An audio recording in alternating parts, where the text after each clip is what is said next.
사대 교회의 사자에게 편지하라. 하나님의 일곱 영과 일곱 별을 가지신 이가 이르시되 내가 내 행위를 아노니 내가 살았다 하는 이름은 가졌으나 죽은 자로다. 너는 일깨어 그 남은 바 죽게 된 것을 굳건하게 하라. 내 하나님 앞에 내 행위의 온전한 것을 찾지 못하였노니 그러므로 내가 어떻게 받았으며 어떻게 들었는지 생각하고 지켜 회개하라. 만일 일깨지 아니하면 내가 도둑같이 이르리니 어느 때에 내게 이르는지 내가 알지 못하리라. 그러나 사대에 그 옷을 더럽히지 아니한 자 몇 명이 내게 있어 흰 옷을 입고 나와 함께 다니리니 그들은 합당한 자인 영고라. 이기는 자는 이와 같이 흰 옷을 입을 것이요 내가 그 이름을 생명책에서 결코 지우지 아니하고 그 이름을 내 아버지 앞과 그의 천사들 앞에서 시인하리라. 귀 있는 자는 성령이 교회들에게 하시는 말씀을 들을지어다. 아멘. 할렐루야. 좋으신 하나님을 찬양합니다. 이제 사순절이 거의 막바지에 다다랐습니다. 다음 주일이 되면 종려주일이 됩니다. 예수님께서 호산나 찬송 소리를 들으시면서 예루살렘 성에 입성하시고 십자가를 향하여 점점 하루하루 가까이 다가가시는 고난주간이 시작될 것입니다. 예수님의 십자가를 더 깊이 묵상하시고 나를 향한 하나님의 사랑이 주님의 십자가를 통해서 나타난 것을 마음속 깊이 감사 감격으로 받으실 수 있는 모든 성도님들이 되시기를 부탁합니다. 지금 오늘 이 시간을 2000년 전으로 이렇게 거꾸로 거슬러 올라간다면요. 예수님께서 벌써 갈릴리에서 출발하셨어요. 그리고 예루살렘을 향해서 지금 하루하루 여행하고 계시는 과정 가운데 있습니다. 그래서 다음 주일 종려주일이 되면 예루살렘에 딱 도착하는 그 여정 가운데 있으시거든요. 그런데 갈릴리에서 예루살렘으로 가시는 동안에 예수님의 마음이 굉장히 무거웠습니다. 왜냐하면 십자가를 지러 가시는 길이기 때문에 그래요. 우리 성도님들 가운데서 일주일 후에 수술을 받는다. 마음이 무겁지 않겠습니까? 일주일 후에 아주 중요한 면접이 있다. 굉장히 부담이 돼서 다른 아무것도 생각하고 싶지 않을 거예요. 심지어 어떤 분들은 그냥 내시경 검사 하나만 하는데도 겁이 나가지고 밥도 안 넘어가고 떨리고 병원에 안 가고 싶고. 그런데 예수님은 십자가의 죽음을 향해서 갈릴리에서 예루살렘으로 지금 하루하루 가고 계시는 과정인데도 불구하고 마음을 짓누르는 온 인류의 죄악의 무게에 해당되는 그 십자가를 가슴에 척 얹어 놓으시고도 예수님은 우리들을 생각하셨다는 거예요. 병든 자들을 고쳐주시고 눈물 흘리는 자를 위로하시고 예수님의 손길이 필요한 다른 사람을 향하여 돌보시는 예수님의 모습을 생각할 때에 우리는 정말 예수님에게 감사하지 않을 수가 없습니다. 사랑하는 성도 여러분, 나를 위하여 십자가 지신 주님께서 우리에게 점점 가까이 다가오시는 이 사순절과 고난주간에 주님의 십자가는 도대체 나에게 어떤 의미를 가지고 있는가라고 하는 것을 깊이 묵상하실 수 있는 기도의 사람들이 되시기를 부탁합니다. 예수님은 십자가 위에서도 다른 사람들을 생각하셨어요. 십자가 위에서도 예수님을 못 박는 로마 군인들을 향하여서 하나님 저들의 죄를 용서해 주십시오. 저들이 하는 일을 알지 못함이니이다 라고 말씀하셨어요. 우리들로서는 저 말고 다른 분들은 좀 가능하실지 모르겠지만 저도 못할 것 같아요. 나를 못 받고 있는 로마 군인을 용서해 달라는 말이 나오겠습니까? 내 옆에 달려있는 오른편 강도, 주님께서는 오른편 강도에게 오늘 내가 나와 낙원에 있으리라 그 오른편 강도에게 용서와 구원을 베풀어 주셨고요. 또 예수님의 어머니 마리아가 십자가 아래까지 오셨는데 사랑하는 제자 요한에게 부탁하기를 요한아 보아라 너의 어머니다. 내 어머니를 너의 어머니인 것처럼 돌봐 드리시기를 바란다 라고 부탁했던 예수님은 십자가에서조차 자기 자신의 고통과 무거운 십자가의 무게에 정신 못 차리고 계시는 분이 아니고 오직 다른 사람을 위하여 우리를 위하여 고통과 위로와 구원이 필요한 사람들을 위하여 당신 자신을 다 다 내어주시는 예수님이셨던 것을 생각하시면서 바로 그 예수님께서 우리를 위하여 구원의 은혜를 베풀어 주신 것을 감사 감격하면서 만나실 수 있는 저 여러분들이 되시기를 부탁드립니다. 그런 예수님께서도 겟세마네 동산에 기도하러 가실 때에는 3명의 제자들을 데리고 같이 가셨어요. 베드로와 야고보와 요한과 함께 기도하러 올라가셔서 나와 함께 기도해 달라라고 부탁하셨어요. 그리고 겟세마네 동산에서 기도하시던 예수님께서 제자들에게 하신 말씀을 보시면 시험에 들지 않도록 깨어서 기도하라라고 말씀하셨어요. 주님의 말씀의 뜻을 생각해 보면 기도 안 하면 어떻게 된다는 뜻입니까? 시험에 든다는 뜻이죠. 시험에 들지 않게 깨어서 기도하라 하시는 예수님께서는 기도하지 않으면 시험에 들기 쉬운 존재들이 우리들 자신이기 때문에 사랑하는 성도 여러분, 시험에 드신 분들이 있으십니까? 그러면 나는 기도했나? 반성해 보셔야 돼요.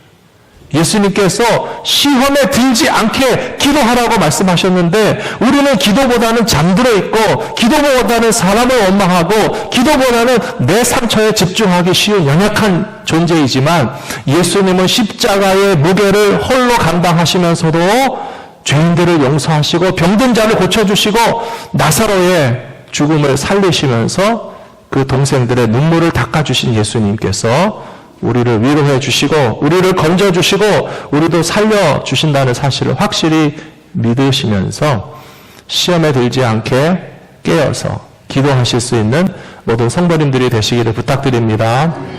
다음 주일이 지나면 고난주간 특별 새벽기도회가 있습니다.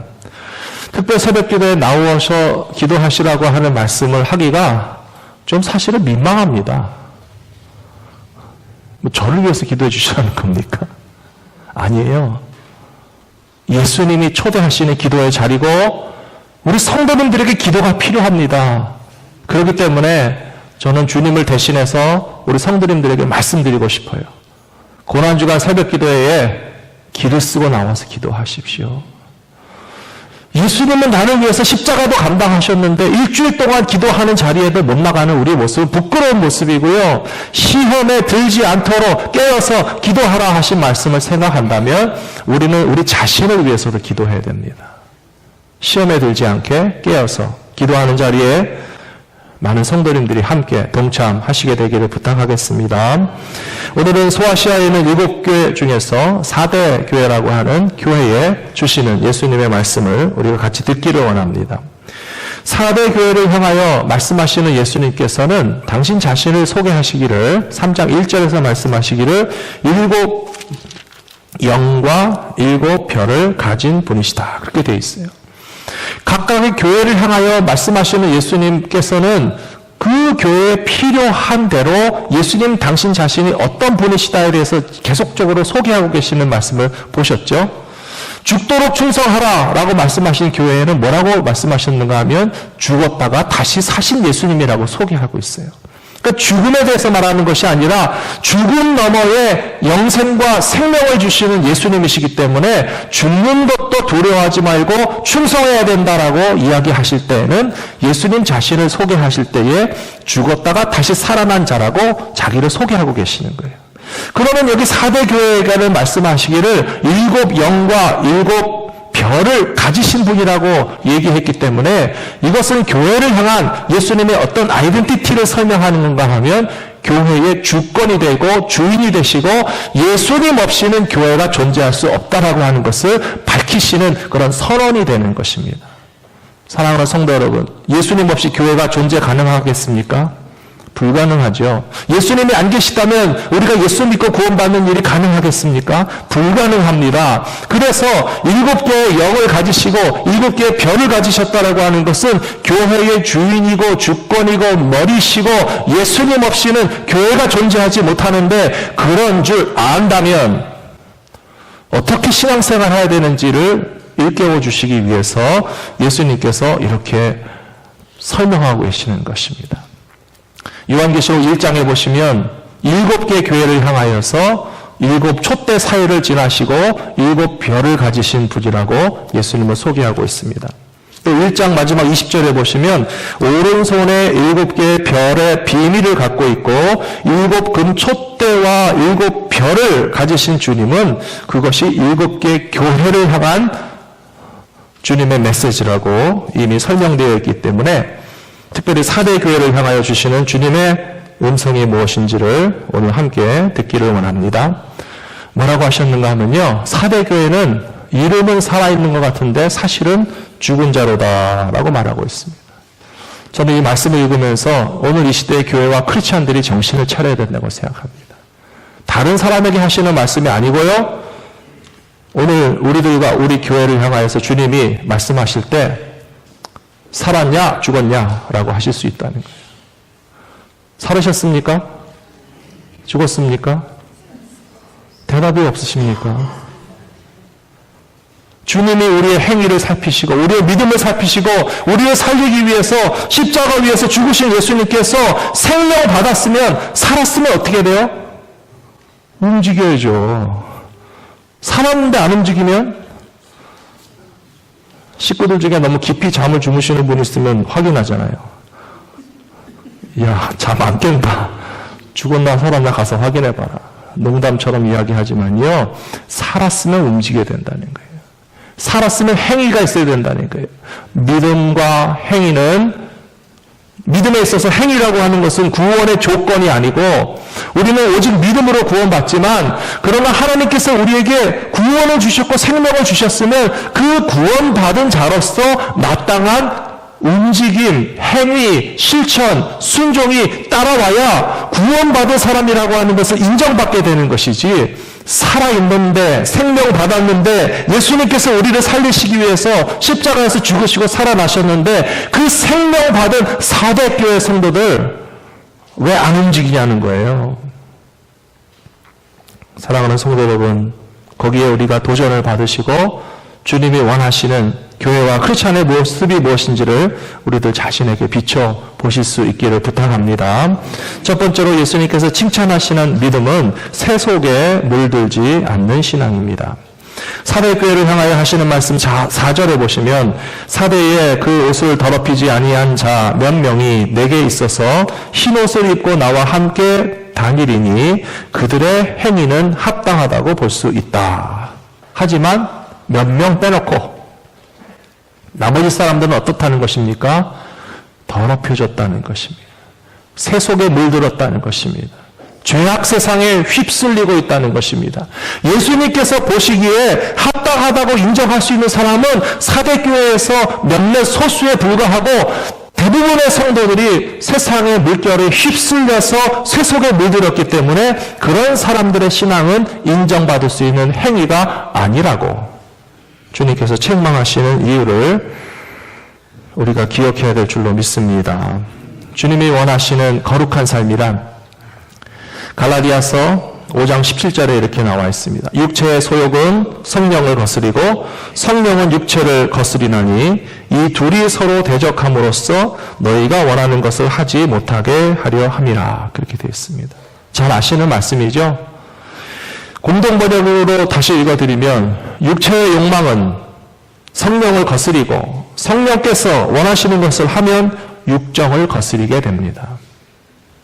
예수님께서 원하시는 행위란 아무 일이나 한다고 다 주님이 칭찬하시는 행위가 아니고요, 성령님이 하기를 원하시는 행동이 있어야만 주님께서 행위가 있는 믿음이라고 인정하시는 것이고, 성령이 원하시는 것과는 정반대인 자기 육체의 욕망을 만족시키는 일만 하고 있으면 움직인다고 산다는 것이 아니에요. 행동이 있다고 해서 예수님 인정하시는 것이 아니에요. 사도교회 성도들은 세상의 욕망과 육신의 만족을 채우는 일만 하면서 살고 있었기 때문에 행위가 없다라고 주님께서 지적하신 것을 기억하시면서 우리는 성령의 소욕을 따르는 믿음의 행위를 위하여 힘쓰며 사셔야 될 줄로 믿습니다.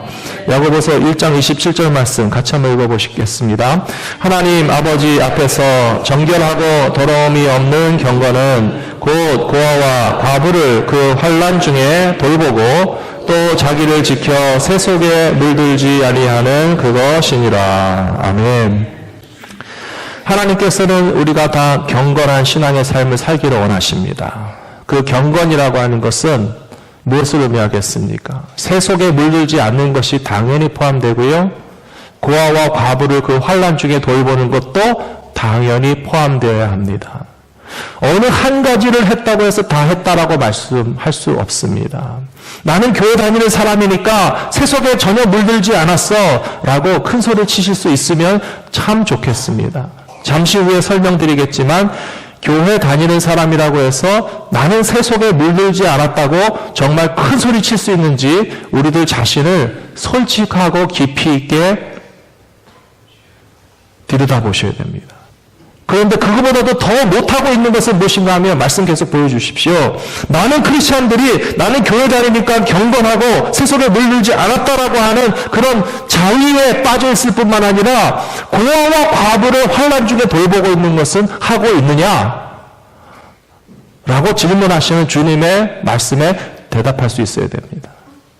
어떤 분들은 이야기하시기를 제 주변에 고아도 없고 과부도 없고 과부가 있어도 나보다 더 잘 먹고 잘 살고 그런데 환난 중에 있는 사람은 있죠. 고민에 빠진 사람, 아픈 상처에 눈물 흘리는 사람, 위로가 필요한 사람, 관심이 필요한 사람, 그 아픔을 같이 아파해 줄 사람이 필요한 환난 중에 있는 형제와 자매와 이웃이 분명히 있는데 나는 주님만 섬기고 교회만 다니면 된다라고 하는 생각 속에서 고아와 과부를 환난 중에 돌보지 않는 것은 행위가 없는 것이고요.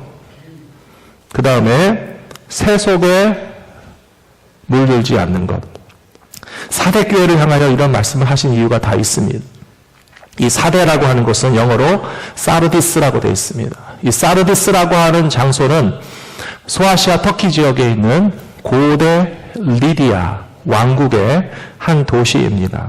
이 리디아라고 하는 왕국은 BC 1200년경에 세워진 난공불락의 요새였을 뿐만 아니라 상업도시로 번영하였고 옷감 장사를 많이 했고 귀금속의 생산지로 유명했고 또 아르테미스 여신의 신전이 있어서 고대 도시들의 특징이 있어요. 사람들이 모이고 비즈니스가 되고 물질이 넘쳐나면요 반드시 우상숭배가 성행합니다. 우상숭배 중에서 제일 인기 있는 우상숭배는요 여신을 섬기는 것이고 여신을 섬긴다라고 하는 핑계로 육체의 쾌락을 추구하는 성적인 타락이 이루어지는 우상숭배가 최고로 인기가 있었어요.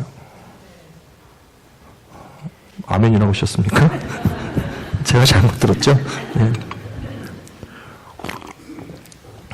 그래서 이 사대라고 하는 도시가 여신을 섬기는 우상숭배가 있고 귀금속 보석 산업을 하고 상업이 발달해서 많은 물자가 풍부하게 넘쳐나다가 보니까 그 도시에 살고 있는 크리스찬들이 듣고 보고 하는 것이 다 거기에 가 있었어요.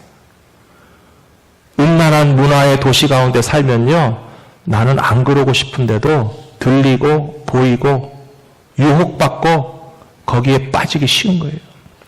돈이 많은 도시에 살면 나도 돈 맛을 보고 싶고 이 사대라고 하는 도시 리디아 왕국에서 유래가 된 그리스 로마의 신화가 있습니다. 황금 손을 가진 마이다스 들어보셨죠? 예, 이 마이다스라고 하는 왕이 어떤 신에게 좋은 어떤 점수를 따가지고 내가 만지는 것은 다 황금으로 변하게 해달라고 하는 소원이 성취가 됐어요. 그래서 황금손을 가진 마이다스가 됐는데 행복했겠습니까? 아니죠. 배가 고파서 맛있는 음식을 먹으려고 탁 쥐고 입으로 가는데 그 사이에 금덩어리가 돼버렸어요. 그럼 좋아해야 될 거 아니에요? 하나도 좋은 게 없어요. 내 손으로 집어먹는 음식이 다 금덩어리가 되면 나는 한 개도 못 먹고 쫄쫄 굶게 되는 거예요. 말라 죽게 생겼어요. 사랑하는 예쁜 딸이 있는데 그 사랑하는 딸을 예쁘다고 쓰다듬어 주지도 못해요. 그 딸의 몸에 손을 대는 순간 금덩어리로 변하는데 내 딸이 금덩어리로 변하면 좋으시겠어요? 솔직히 말해보세요. 사과도 금덩어리 되고 싶고 고기도 금덩어리 되고 싶고 쥐는 대로 다 금덩어리 되고 사람도 만지면 금덩어리 되면 좋은 줄로 착각하고 살아가는 이 황금 만능의 시대를 우리가 살아가고 있잖아요. 한국의 젊은이들이 요새 무슨 황금 폰을 가진 사나이가 나타났다고? 그게 무슨 황금 폰입니까? 범죄 도구입니다. 마약을 하고 여성들을 능멸하고 쾌락을 즐기는 젊은이가 가진 전화를 황금 전화라고 말하고 있어요. 황금 아니에요. 마이더스는 황금손을 가지게 된 게 잠깐 동안 축복인 줄 알았는데 그것이 어마어마한 저주인 것을 깨닫고 제발 이거를 풀어달라고 그랬어요. 내 손으로 만지는 것이 황금으로 변하는 게 하나도 좋은 게 없다 라고 하는 것을 깨달았던 그 신화의 원산지가 바로 사대입니다. 이 사대라고 하는 도시에 살고 있는 크리스찬들도 그런 허황된 거짓된 로망에 빠져가지고 여신을 섬기는 우상과 음란함의 문화가 교회 안에 침투되어 들어오고 세상에서 물질 만능으로 황금을 섬기는 그 사모함이 크리스찬들의 마음속에도 분명히 오염되어 있는 것을 예수님께서 보셨기 때문에 지금 하시는 말씀이 너희는 살았냐 죽었냐 라고 확인하시잖아요. 사랑하는 성도 여러분, 우리들 자신의 마음속을 들여다봐야 됩니다. 우리도 똑같이 악하고 음란한 도시에 살고 있습니다. 미국이라고 하는 경제 부국 안에서 우리도 다 황금손을 사모하는 물질 숭배의 시대 가운데 살고 있기 때문에 주님 보시기에 우리가 새 속에 물들지 않는 것이 얼마나 중요하고 자기를 지켜서 칭찬받는 믿음의 삶을 살아가는 것이 얼마나 필요한지를 생각하면서 자기 자신을 돌아보실 수 있는 저와 여러분들이 되시기를 부탁드립니다. 오늘 그래서 두 번째로 나누고 싶은 말씀은 행함이 없는 믿음은 살았다 하는 이름은 있으나 죽은 믿음이라는 것입니다. 과거에 한국교회에 유명한 신유은사를 받으신 현신의 권사님이라는 분이 계셨습니다. 들어보셨나요? 예, 우리 장로님들도 아시고 저도 어렸을 때 어머니 손 붙잡고 거기 갔었습니다. 왜냐하면 저희 외할머니가 암에 걸리셨었어요. 외증조 할머니도 암으로 돌아가셨어요. 그래서 저희 어머니는 그러니까 저희 어머니의 어머니와 외할머니가 다 중한 질병으로 고통받으시니까 어린 저의 손을 붙잡고 현신의 권사님에게 기도받으러 가셨거든요. 근데 거기 가서 기도 받으시고 우리 어머니가 기도했는데 외할머니의 병이 났어요. 그런 정말 은혜와 축복도 경험하고 저는 뭣도 모르는데 어머니 손에 질질 끌려가가지고 그 요란한 기도의 재단에서 함께 기도하는 그것을 경험해 봤습니다. 근데 이 현신의 권사님에 대한 유명한 이야기가 있잖아요. 어느 날 갑자기 입신을 하고 천국을 체험하게 돼서 예수님 앞에 가서 서 있는 당신 자신의 모습을 발견한 거예요.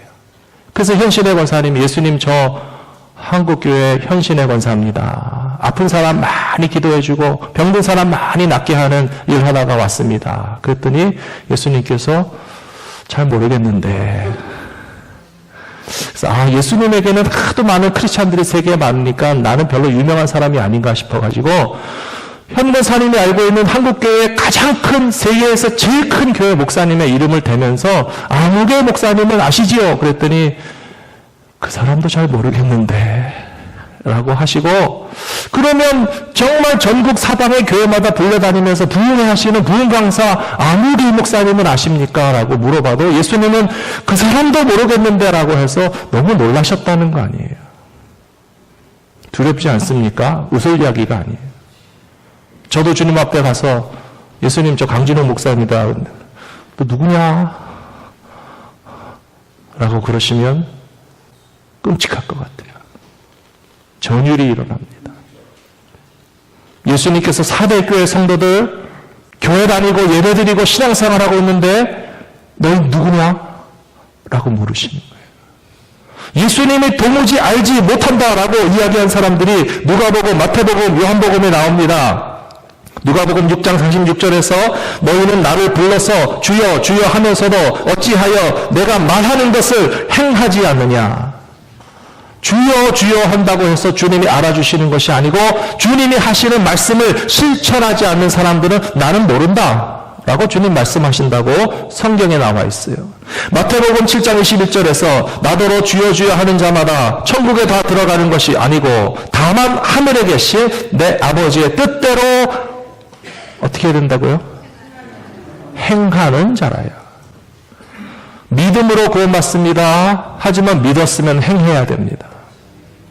믿음으로 구원받았기 때문에 믿음에 합당한 행위가 없어도 된다라고 생각하고 주여 주여 부르짖는 것으로 충분하다고 내가 기도하면 병든 사람 낫고 내가 세운 교회는 세계에서 가장 큰 교회가 되었고 내가 부흥 강사로서 이 교회 저 교회 불려다닌다고 해서 그렇게 주여 주여 하는 것 때문에 천국에 들어가는 것이 아니고 하나님 아버지의 뜻을 나는 실천하고 있는지 요한복음 14장 21절에서 나의 계명을 지키는 자라야 나를 사랑하는 자다라고 말씀하셨어요.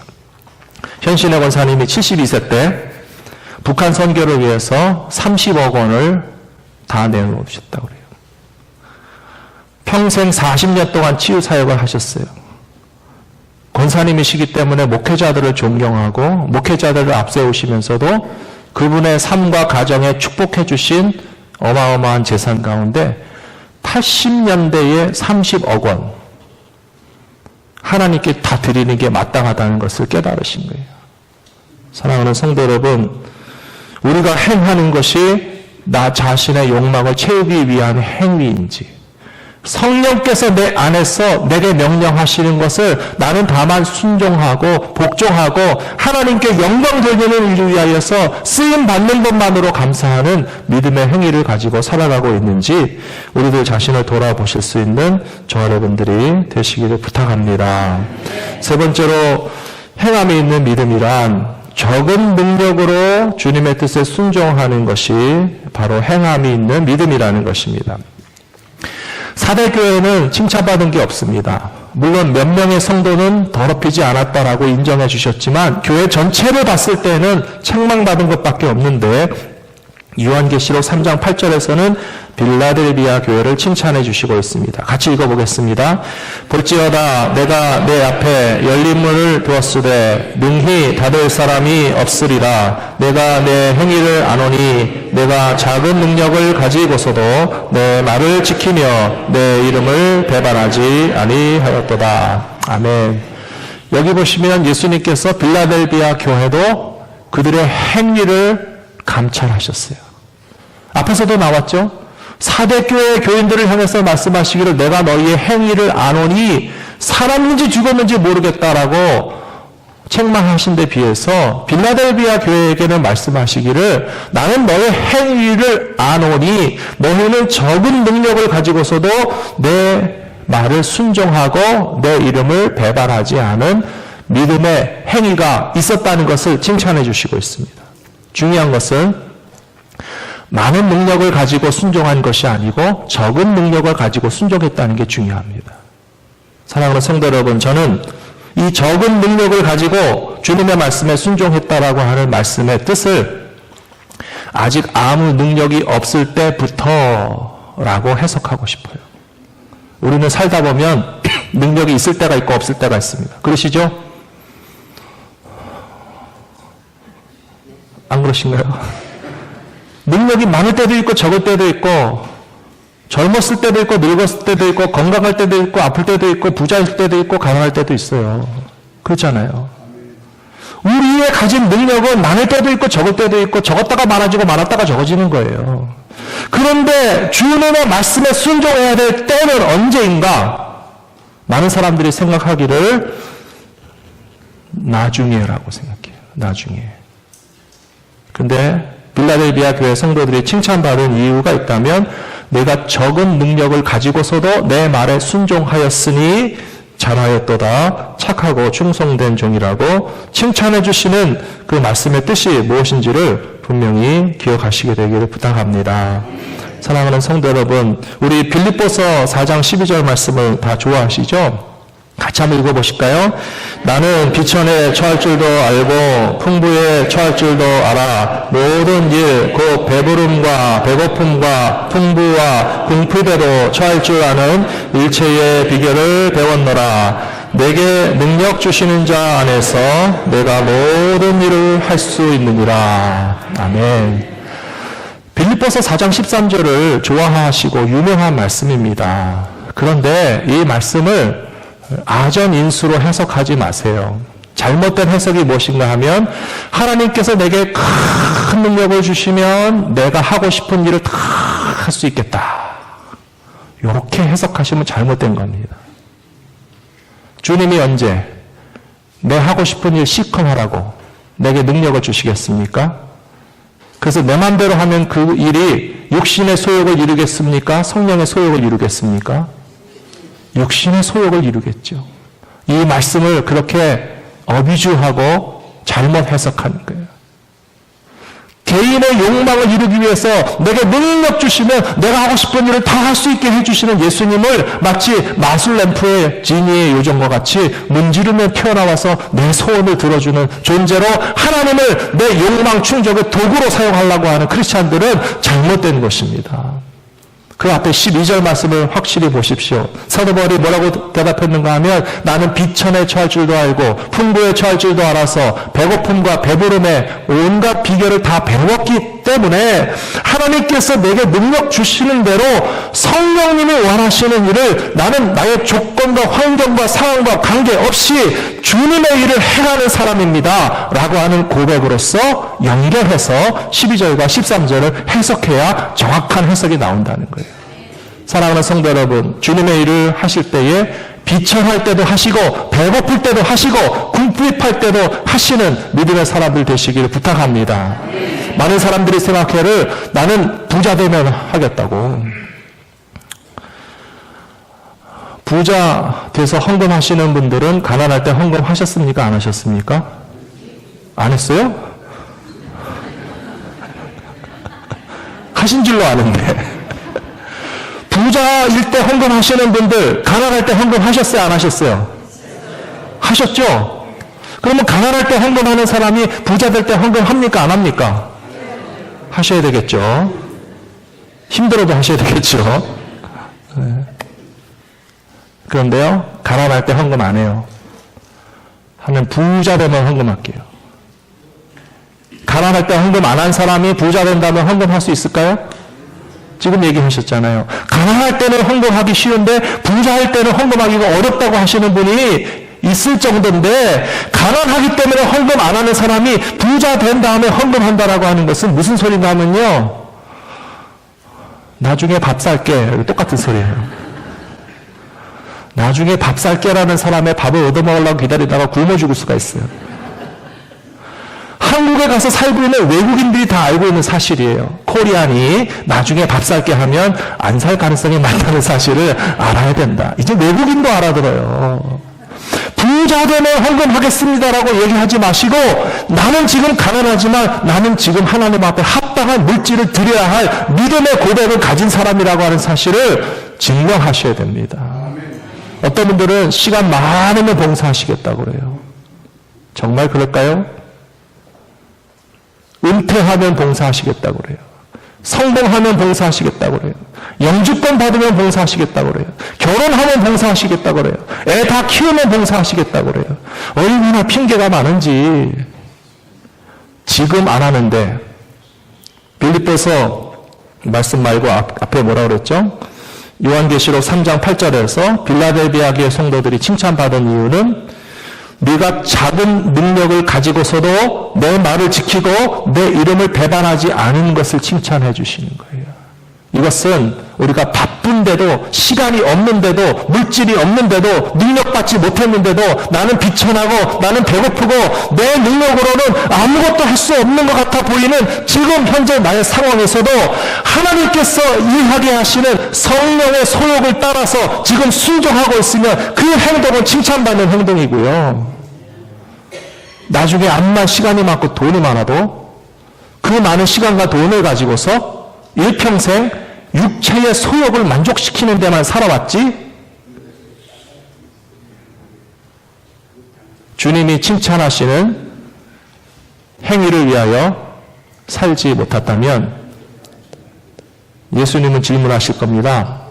장로님? 예수님 질문하실 겁니다. 살았냐 죽었냐? 사랑하는 성도 여러분, 한국교회에 그동안 큰 부흥이 있었습니다. 135년 선교의 역사 가운데 세계에서 가장 큰 교회가 세워졌어요. 수백만을 넘어서 천만을 넘어섰던 한국교회 크리스찬들이 있었습니다. 분명히 생명의 능력의 결과였다라고 볼 수 있습니다. 살아있는 줄 알았습니다. 그러나 지금에 와서 그 목회자들이, 큰 교회를 세우신 분들이, 유명한 분들이 예수님 앞에 서게 될 때에 나는 너를 모른다 라고 하는 영적인 위기에 우리가 봉착해 있는 거예요. 우리는 큰 교회 목사님들만을 비판하는 데 있어서 어떤 희열과 대리만족과 나는 아니니까 괜찮다라고 하는 영적인 교만함에 빠지면 안 돼요. 나는 어떤가? 사랑하는 성도 여러분, 예수님께서 우리에게 나는 너를 모른다라고 하시면 어떡하겠습니까? 우리를 향하여서 너는 도대체 살았냐 죽었냐? 성령의 소욕을 따라서 살고 있냐? 육신의 욕망을 위해서 예수 믿는 거 아니냐? 예수 믿는 것이 더 너의 개인적인 만족과 기쁨과 어떤 욕망들을 완성시키는데 도구로서 기독교라고 하는 것을 너는 이용하고 있지 않느냐? 라고 물으실 때에 사랑하는 성도 여러분, 우리는 성령을 따라 살기를 원하고 능력이 없지만 비천한 상황에서도 오직 주님의 이름을 순종하기를 원합니다 하는 행위로서 칭찬을 받으실 수 있는 저 여러분들이 되시기를 부탁합니다. 우리 시간 같이 기도하기 원합니다. 여기에 모인 우리 주님의 은총을 받은 사람입니다. 여기에 모인 우리 사랑받는 주의 자녀라. 주께서 뜻하신 바 우리 통해 펼치신 바 고통과 슬픔 중에 더욱 주님 의지하오니 어려움 이겨내고 주님 더욱 찬양하라. 은혜는 더욱 굳세라. 주가 지켜주신다. 어두운 밤에도 주의 밝은 인도하여 주신다.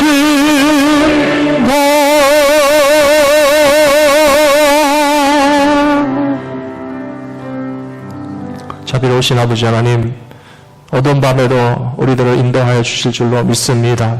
적은 능력을 가지고 있을 때라도 주님의 뜻에 순종하면 주님께서 우리로 하여금 성령님이 원하시는 일을 행할 수 있는 힘 주실 줄로 믿습니다.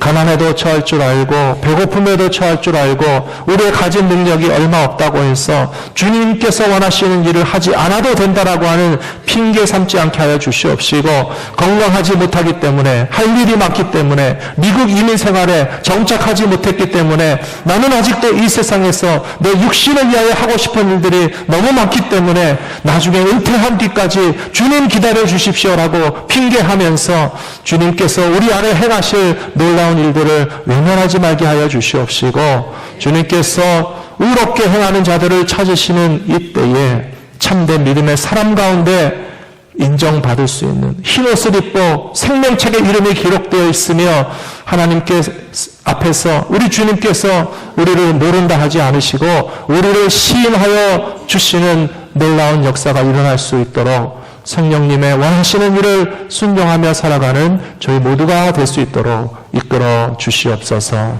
우리 주 예수 그리스도의 이름으로 간절히 기도 올리옵나이다. 아멘.